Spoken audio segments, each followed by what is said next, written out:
Welcome to our executive interview series at FedTalks, presented by FedScoop. I'm Wyatt Cash with Scoop News Group, and joining us is Mangala Kuppa, the CTO and Chief AI Officer at the Department of Labor. Mangala, thank you very, very much for joining us today. Thank you for having me.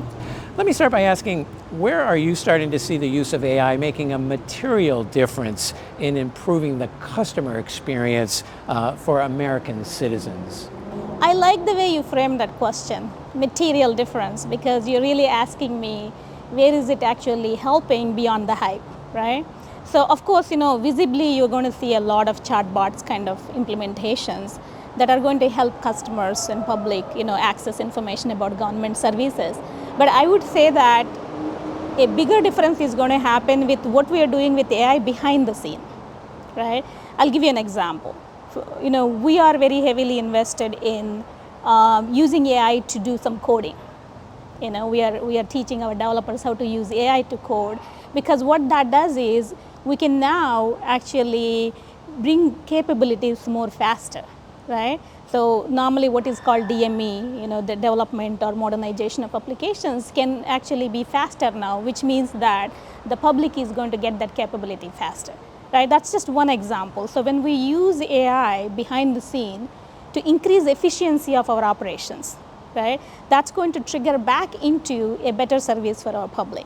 So a lot of what we do behind the scene is going to have a bigger impact than what public might see in the front on our websites and things like that. And then how would you kind of describe the role of things like workforce development and culture management and the roles they play in enabling agencies and their employees to serve their missions more effectively in the digital age? I always said, that AI is less about technology, it's more about change management. Because normally if you compare with previous technologies, there was time to understand, adapt and react to it. In AI, the pace of technology is so fast that we don't have that time. So it's very critical to think of it as a change management and also invest in the workforce, right? So we have to educate, we have to focus on AI literacy a lot, and keep in mind that AI literacy is different for different roles. The needs of a senior executive to learn about AI are going to be different from the needs of, let's say, a developer who is trying to code using AI. So what we are trying to do is focus a whole lot on education activities so that everyone becomes aware what this technology is and what is its fit for purpose at the end of the day. It's not good enough for a CTO to know what AI is, right?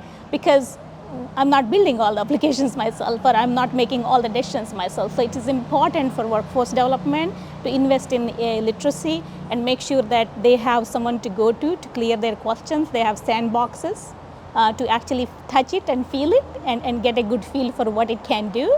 And also learn from what other agencies are doing, what is private sector doing with AI, what are some great use cases and examples from there, so that you can relate it back to your own mission and say, okay, maybe I can use AI in this space. Well, Mangala Kuppa, thank you so much for sharing your perspectives with our audience here at FedTalks. Well, thanks for having me again. Thank you.